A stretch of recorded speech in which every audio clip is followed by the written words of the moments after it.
Welcome to Kimika's Canadian brand guide on how to wax your chest using hot wax. Here's how to achieve smooth salon quality results from the comfort of your home. First, heat the wax in the microwave at 30-second intervals until it reaches the consistency of warm honey. Next, cleanse your chest with Kimika's pre-waxing cleanser to ensure it's free of oils and impurities. Now, apply a thick layer of wax in the direction of the hair growth, ensuring the edges are thicker for easy removal. Let the wax set until it no longer sticks to your fingers.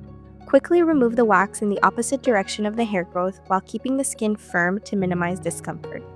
Repeat the process on the other areas of your chest. If you experience any discomfort, gently apply pressure to the waxed area. To remove any lingering wax residue, apply Kimika's Wax Off Oil, followed by our soothing post-waxing vitamin E lotion to calm and nourish your skin. Enjoy the professional results right at home. For more tips and products, visit our website or follow us on social media. Happy waxing!